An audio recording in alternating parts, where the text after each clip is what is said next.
7 number प्रश्न है NCERT book 8 class का प्रश्न 2.2। पिता ने 7 नंबर प्रश्न है, पिता ने अपने 3 संतानों के बीच अपनी संपत्ति का बंटवारा, ध्यान से हम लोग देखेंगे। अभी हम लोग 6 मैथ बना दिए। इससे पहले पिता ने अपने 3 संतानों के बीच अपनी संपत्ति का बंटवारा, पिता के पास कुछ संपत्ति है, वो अपने बंटवारा करता है पुत्रों के बीच में 1:2:3 अनुपात में करता है। एक आदमी को 1 अनुपात में देता है, एक आदमी को 2 हिस्सा, एक आदमी को 3 हिस्सा, एक माने बच्चे को 3 हिस्सा देता है और अपना लिए 1 लाख रुपया रखता है। बहुत तेज है जो व्यक्ति है, अपने लिए क्या रखता है, 1 लाख रुपया रखता है। यदि उसकी कुल संपत्ति कितना है जी, 2.5 लाख, 2.5 लाख माने 2.5 लाख रुपया हो तो प्रत्येक संतान को हिस्से के रूप में क्या मिलेगा। ठीक है, हम लोग प्रश्न पढ़ लिए, हम लोग बना रहे हैं। ये हम लोग का यही मेन है कि हम लोग प्रश्न को समझ जाएं। अच्छा, जब तक हम लोग प्रश्न को नहीं समझेंगे तब तक कोई समीकरण हल नहीं कर सकते हैं। पिता ने, ध्यान दें, पिता ने अपने 3 संतानों के बीच अपनी संपत्ति का, अपना ही संपत्ति, उनका कर्ज नहीं दिया है, बंटवारा 1:2:3 के अनुपात में करता है और अपने लिए 1 लाख रुपया रखता है। यदि उसकी कुल संपत्ति 2.5 लाख रुपया हो तो 2.5 लाख में 2.5 लाख हो तो प्रत्येक संतानों के हिस्से में क्या मिला। ठीक है, माना पिता ने, किसी का पिता है, पिता ने अपने 3 संतानों के बीच अपनी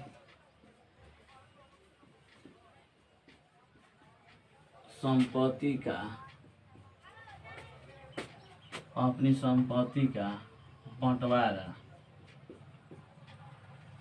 अपनी संपत्ति का बंटवारा, 1 है तो x करेंगे, 2 है तो 2x करेंगे, 3 है तो 3x करेंगे। ठीक है, बंटवारा x 2x तथा 3x के रूप में करता है, 3x के रूप में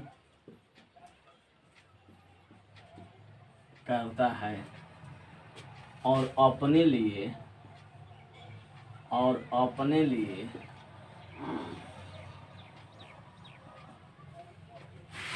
1 लाख रुपया रखता है। 1 लाख रुपया रखते हैं, 16,010 अलग, 1 लाख रुपया रखता है। ध्यान से देखेंगे, माना पिता ने अपने 3 संतानों के बीच अपनी संपत्ति का बंटवारा 100 अनुपात में 2x अनुपात तथा 3x के रूप में करता है और अपने लिए 1 लाख रुपया रखता है। ठीक है, उसके पास कुल कितना संपत्ति है, 2.5 लाख रुपया है। तो हम लोग प्रश्न से लिखेंगे, प्रश्न से। ठीक है, क्या लिखेंगे हम लोग, एगो x लिख देंगे 1 अनुपात में, फिर क्या लिखेंगे 2 अनुपात 2x प्लस क्या करेंगे 3x, आप प्लस 1 लाख अपने लिए रखा तो वो तो लिखेंगे इसमें प्लस 1 लाख, 10 लाख इसका कितना उसके पास संपत्ति है 2.5 लाख, 2.5 लाख यानी 2.5 लाख उसके पास कुल संपत्ति है। ठीक है, इसके पास हम लोग कितना संपत्ति है 2.5 लाख। एगो x है हम लोग का, माने है ना x, एगो 2x प्लस 3x, अपने लिए भी 1 लाख रुपया रखता है, 2.5 लाख रुपये में अपने लिए भी 1 लाख रुपया रखता है। तो तीनों का जोड़ देंगे, चारों का बने 1 अनुपात में 2 अनुपात में 3 अनुपात अपने लिए 1 लाख रखता है, बराबर कितना उसके पास संपत्ति है कुल 2.5 लाख रुपया। ठीक है, और x और 2x 3x और 3x 6x plus 1 lakh, 1 lakh 10 lakh बराबर कितना हो जाएगा हम लोग को, बराबर कितना है 2.5 लाख है ना जी, 2.5 लाख। ठीक है, रुपये में है। और 6x बराबर, ध्यान से देखेंगे, 6x बराबर कितना है 2.5 लाख, 6x बराबर कितना है 2.5 लाख, 2 3 4 2.5 लाख माइनस, इधर प्लस में इधर क्या जाएगा माइनस हो जाएगा। जब हम लोग का चिन्ह यदि पक्ष बदलता है तो क्या होता है, प्लस का माइनस और माइनस का प्लस, चिन्ह हम लोग का क्या होता है बदल जाता है। और का और 6x बराबर, जानते हैं 2.5 लाख में से 1 लाख घटा कितना बचेगा जी 1.5 लाख रुपया, 1 5 4 2 0, इतना ही रुपया बचेगा 1.5 लाख रुपया। ठीक है, अब क्या हम लोग करेंगे, और x बराबर 1.5 लाख बटा में 6 कटा देंगे। 6 एकम 6, इसलिए इधर लिख देते हैं। इसलिए x बराबर कितना हो जाएगा, एक से 6 दूनी 12, 2 और 3, 6 5 30 और 3 गो 0 तो 3 गो 0, 25,000 रुपया। ये अपने पुत्र को कितना देता है, 25,000 रुपये देता है ना जी। एक कटाए हैं 25,000 में, 25,000 6 से भाग दिया है 1.5 लाख, मतलब 25,000 से कट जाएगा। ठीक है, अब क्या करेंगे हम लोग, एक पुत्र को, पहला पुत्र को मैंने एक पुत्र को लिखते हैं। ठीक है, एक पुत्र कितना मिला, 25,000 रुपया, और दूसरे पुत्र को क्या मिलता है, अब 2x बराबर 2x बराबर क्या हो जाएगा, 2 गुने 25,000 रुपया हो जाएगा ना। कितना हो जाएगा, बराबर 50,000 रुपया हो जाएगा ना, 50,000 रुपया। ठीक है, आपका हम लोग करेंगे अब पुनः 3x बराबर क्या करेंगे, कैसे के एक अनुपात में करता है तो एक अनुपात को x माने है तो x बराबर 25,000 रुपया। अगर 2 अनुपात में तो 2x माने है तो 2x, तो 2 गुने x, तो 2 का 2 इंटू छिपा है यहाँ पर, x का मान कितना हम लोग को 25,000, 25 दूनी का होगा 75,000। अब 3x बराबर क्या हो गया, 3 गुने 25,000 बराबर क्या हो जाएगा, 75,000 रुपया। ये हम लोग का आंसर हो गया, ये भी आंसर हो गया, ये भी हम लोग को 25,000, ये भी आंसर हो गया। 3 गो पुत्र है, एक देता है 25,000, एक का 50,000, एक के 75,000। ठीक है, अब हम बनाते हैं आप लोगों के लिए 8 नंबर।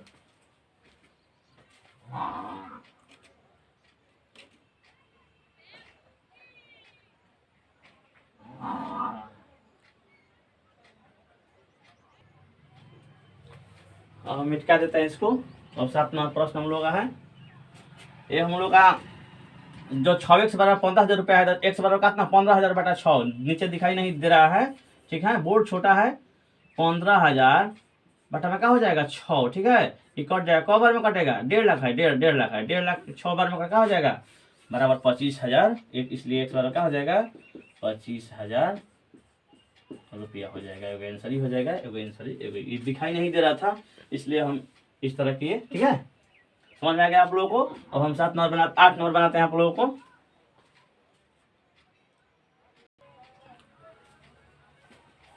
क्या प्रश्न है हम लोग का 8 क्लास, 11 के लगातार 3 गुणजों का योग 231 है। ध्यान से देखेंगे तब हम लोग प्रश्न समझेंगे, तब इसका सॉल्व करेंगे।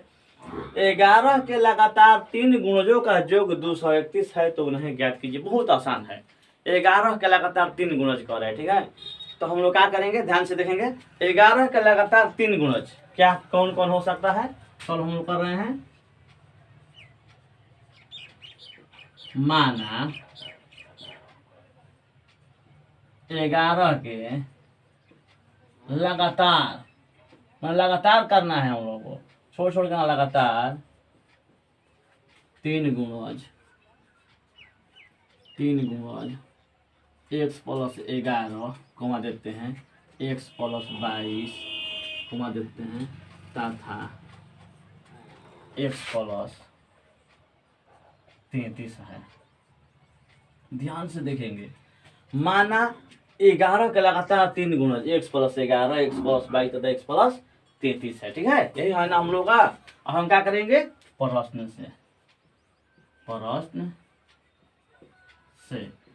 हम लोग क्या कर रहा है, प्रश्न ध्यान से देंगे क्या कर रहा है, तीनों का योग, तीनों गुणजों का योग, ये तीनों का जोड़ देंगे, x +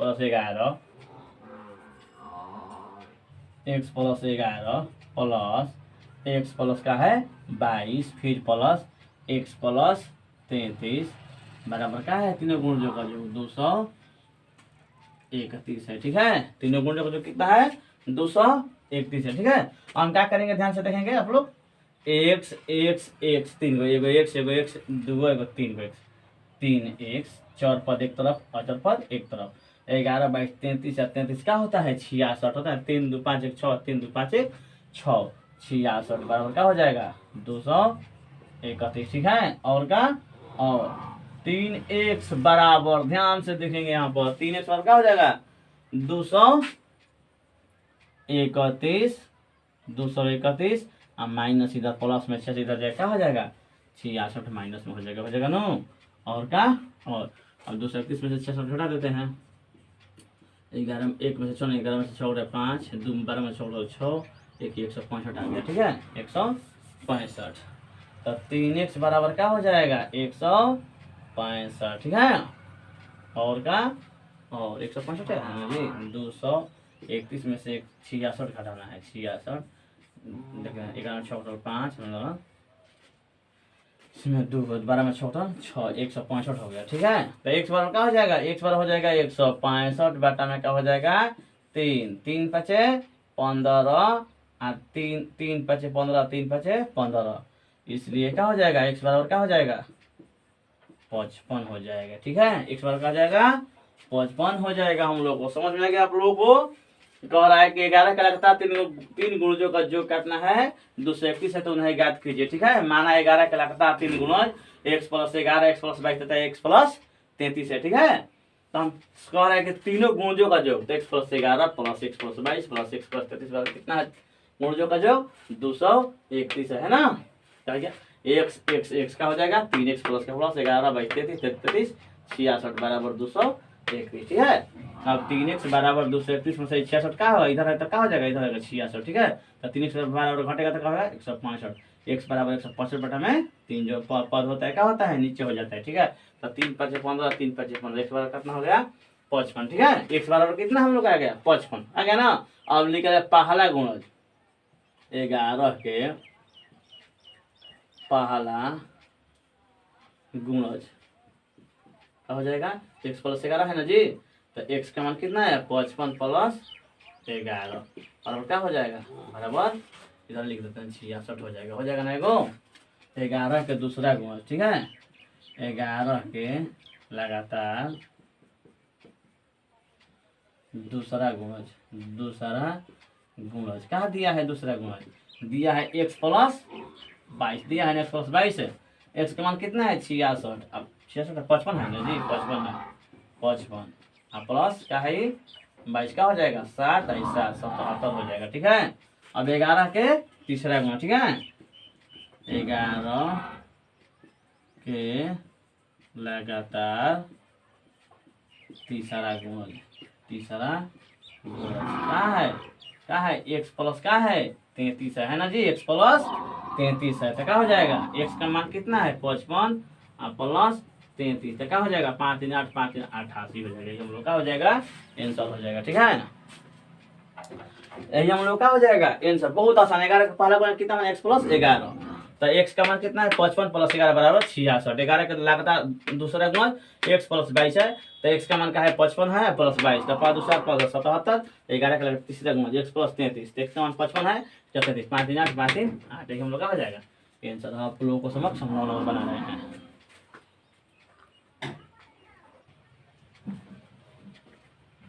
कह रहा है प्रश्न हम लोग को 9 नंबर प्रश्न है 2.2 का 8 क्लास। संकुल संसाधन केंद्र मध्य विद्यालय फरना में कह रहा है, ध्यान से हम लोग प्रश्न को पहले समझेंगे अच्छा से। संकुल संसाधन केंद्र मध्य विद्यालय फरना में आयोजित बाल मेले में, आयोजित बाल मेला है, बाला का मेला है, प्रत्येक विजेता छात्र को 2 कलम एवं विजेता को छोड़कर मैंने जो जीता है उसको 2 कलम और सभी प्रतिभागियों को मैंने विजेता को छोड़कर 1 कलम दिया गया। यदि 100 छात्रों के बीच में 120 कलम दिए गए तो विजेताओं की संख्या ज्ञात कीजिए। 100 छात्रों के बीच 120 कलम दिए गए तो विजेताओं की संख्या ज्ञात करना। ठीक है, ध्यान से देखेंगे, सॉल्व कर रहे हैं हम लोग।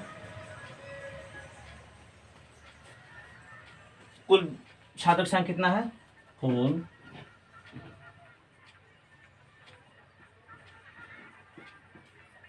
छात्रों की संख्या बराबर 100 है। कुल कलमों की संख्या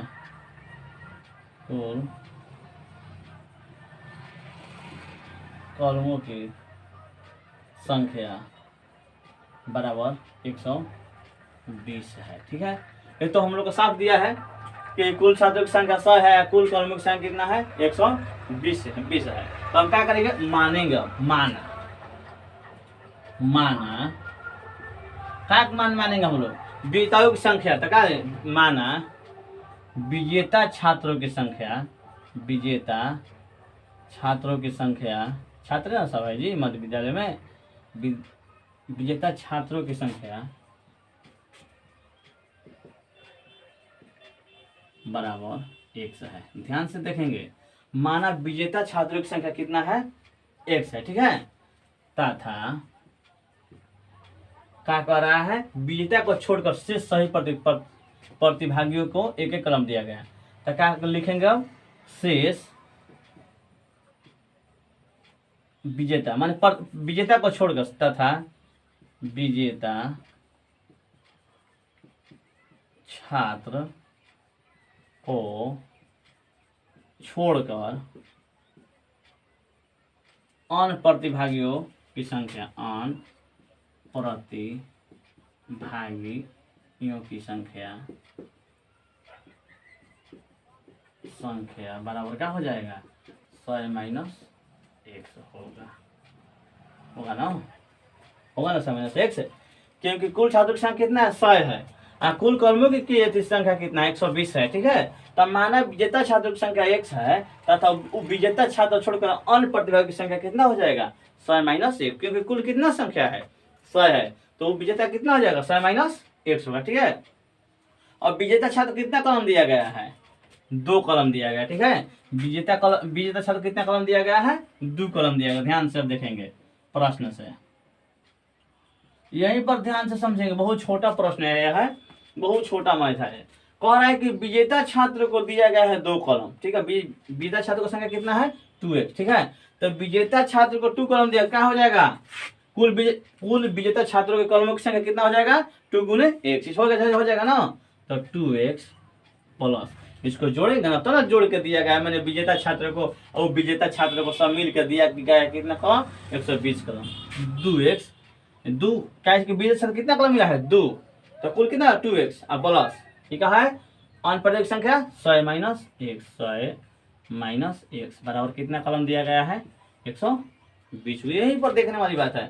विजेता छात्र को कितना कलम दिया गया, 2, इसके छात्रों की संख्या कितना है, 1 है, तो कहा जाएगा 2x प्लस अन्य प्रतिभागी की संख्या कितना है, 100 माइनस, क्या है, क्यों है 100 माइनस 1, क्योंकि कुल छात्रों की संख्या कितना है, 100 है। तब अन्य माने विजेता कितना हो जाएगा, जब हम लोग को 100 छात्रों को बिछाए तो माने 1 माने तो क्या हो जाएगा, मैंने विजेता छात्र को 1 माना गया है तो विजेता कितना हो जाएगा, 100 माइनस 1, उसी में से ना घटाएंगे जी।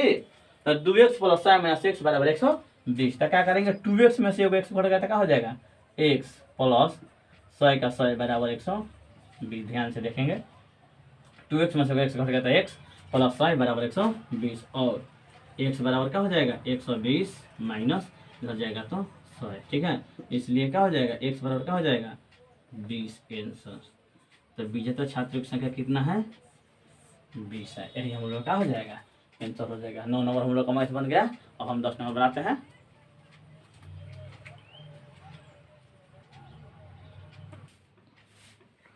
अभी हम लोग का है 10 नंबर प्रश्न। कह रहा है रवि के पिता का वर्तमान उम्र, कह रहा है रवि के पिता का वर्तमान उम्र और रवि के वर्तमान उम्र के तिगुने से 5 वर्ष अधिक है। ध्यान से देखेंगे हम लोग, रवि के पिता का वर्तमान उम्र, रवि के वर्तमान उम्र के तिगुने से माने 3 गुना, तिगुने से 5 वर्ष, माने जितना रवि का उम्र है उसका पिता का उम्र उसके तिगुने से 5 वर्ष अधिक है, ठीक है, अधिक है। 5 वर्ष बाद उनके उम्रों का जो कितना होता है, 47 वर्ष। 5 वर्ष बाद उनके उम्रों का कितना जो होता है, 47 वर्ष होगा। तो दोनों की वर्तमान उम्र ज्ञात कीजिए। 5 वर्ष बाद अगर 47 वर्ष दोनों की उम्र का जो होता है तो उनका उम्र हम लिखे, वर्तमान दोनों का उम्र ज्ञात करना है, ठीक है। लिखेंगे, सॉल्व कर रहे हैं हम लोग। माना, पहले लिखेंगे माना रवि का वर्तमान उम्र, रवि का वर्तमान उम्र 1 वर्ष है, ठीक है। माना रवि का वर्तमान उम्र कितना है, 1 वर्ष है। तो रवि के पिता का वर्तमान उम्र, तो रवि का पिता, रवि के पिता का, रवि के पिता का वर्तमान उम्र, वर्तमान उम्र बराबर कितना हो जाएगा, क्या कह रहा है, रवि के पिता का वर्तमान उम्र, रवि के वर्तमान उम्र के तिगुने से 5 वर्ष अधिक है। तो रवि का जब हम लोग x माने तो इसका क्या हो जाएगा, तिगुने से 5 वर्ष तो क्या हो जाएगा 3x प्लस 5 वर्ष हो जाएगा। कैसे कि तिगुने से कितना वर्ष हुआ है अधिक 5 वर्ष, तो 3x तिगुना, इसका तिगुना 3 गुने x 3x और प्लस 5 वर्ष अधिक है। ठीक है, हो गया। तिगुने से 5 वर्ष अधिक है का, जब रवि की उम्र 1 वर्ष है तो इसका तिगुने से 5 वर्ष अधिक है। ठीक है, जब रवि का उम्र कितना है, अगर 1 है तो इसका उम्र कितना है, तिगुने से 3x प्लस 5 वर्ष, 3x प्लस 5 वर्ष हो जाएगा। ठीक है, वो अब क्या कह रहा है प्रश्न, ध्यान से देखेंगे यहाँ पर 5 वर्ष बाद उनकी उम्रों का जो, तो 5 वर्ष बाद पहले रवि की उम्र निकालेंगे,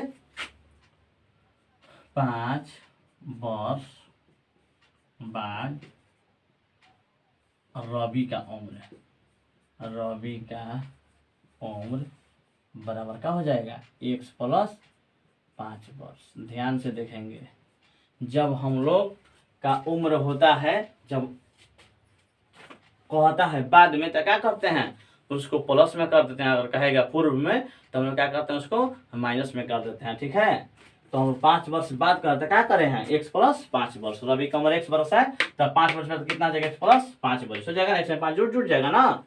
और 5 वर्ष बाद, 5 वर्ष बाद रवि के पिता का उम्र, रवि के पिता का उम्र कितना हो जाएगा, 5 वर्ष बाद रवि के पिता का, 5 वर्ष बाद रवि के पिता का उम्र कितना हो जाएगा, अभी वर्तमान उम्र कितना है रवि का 3x प्लस 5, तो 3x प्लस 5 इसमें क्या हो जाएगा प्लस 5 वर्ष कह रहा है बाद, तो क्या हो जाएगा प्लस 5 जुट जाएगा ना, प्लस 5 वर्ष। ठीक है, क्या होगा 3x प्लस 5 5 क्या हो जाएगा 10 वर्ष। ठीक है, हम लोग का अगर 5 वर्ष बाद रवि का पिता का उम्र कितना हो जाएगा 3x प्लस 10 वर्ष, इनका कितना हो जाएगा 5 वर्ष बाद रवि का x प्लस 5 वर्ष। ठीक है, हम लोग का इतना बन गया। ये हम लोग का 2.2 का लास्ट प्रश्न है। ठीक है, लास्ट क्वेश्चन है हम लोग का। अब हम क्या लिखेंगे यहाँ पर प्रश्न से, प्रश्न से। ठीक है, प्रश्न लोग क्या कर रहा है, अभी 5 वर्ष बाद उनकी उम्र का जो 47 वर्ष है, तो हम लोग 5 वर्ष बाद जो क्वेश्चन दिया है, जो हम लोग हल किए हैं उसका हम लोग लेंगे।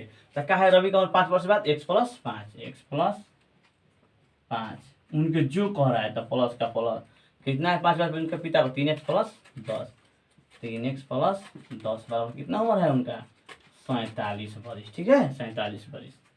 और x और 3x क्या हो जाएगा 4x, 4 पद और 4 पद एक तरफ ना कर देते हैं, जुड़ जाए 4 जिसमें रहता है जुड़ जाता है, 4 जुड़ जाता है, तो x एगो x और 3 गो क्या 4x प्लस का प्लस 10 और 5 क्या हो जाएगा 15 बराबर का है 47। ठीक है, और क्या करेंगे 4x बराबर क्या करेंगे 47 और माइनस क्या कर देंगे इधर 15। ठीक है, और 4x बराबर क्या हो जाएगा 7 में 5 प्लस 2 और 4 में से घटल 3 32 हो जाएगा ना। अब इधर बनाते हैं हम, जगह है अभी। ठीक है, तो 4x बराबर 32 और तो क्या हो जाएगा x बराबर क्या हो जाएगा 32, जिसका मान निकालता है हम शुरू से बता रहे हैं उसका मान क्या होता है हर में हो जाता है, यानी नीचे हो जाता है। ठीक है, हो जाएगा 4 4 8 है 32, इसलिए रवि का वर्तमान उम्र x बराबर कितना हो जाएगा 8 वर्ष। ये हम लोग का आंसर हो जाएगा। ठीक है, तथा रवि के पिता का वर्तमान उम्र बराबर क्या है 3x प्लस 5 वर्ष है ना जी। 3x प्लस 5 नहीं है, 3x प्लस 5 नहीं है, और रवि का पिता का मतलब 3x प्लस 5, तो क्या हो जाएगा 3 का 3, x का मान कितना है x का मान 8 है ना जी, 8 और प्लस 5 तो 8 के 24 और प्लस 5 बराबर क्या हो जाएगा 29 वर्ष। अब ध्यान से देखेंगे इसको, हम थोड़ा देख लेते हैं कि 5 वर्ष बाद उनकी उम्र का जो 47 वर्ष होता है कि नहीं है। अभी वर्तमान इसका कितना आया है 8 वर्ष है, इसका कितना आया है इनका पिताजी कितना है रवि का 8 5 29 वर्ष। अब देखते हैं 5 5 वर्ष जोड़ते हैं। अगर 8 में हम लोग 5 जोड़ेंगे तो क्या हो जाएगा 13 वरिश, ठीक है, हो जाएगा ना जी। अगर 8 में 5 जोड़ेंगे तो 13 वरिश, 29 से 5 29 30 4 34 हो जाएगा, 3 4 7 3 1 4 हो जाएगा। हम लोग का मैथ हाँ जांच कर लिया, हम लोग का मैथ है बिल्कुल सही है, ठीक है। छात्र भी हम लोग अपने से जांच कर सकते हैं। तो आप लोग कम से कम देखिए तो लाइक कीजिए, ठीक है। मैं राजकुमार सर अब अगले वीडियो में आपसे मिलूंगा, तब तक के लिए धन्यवाद।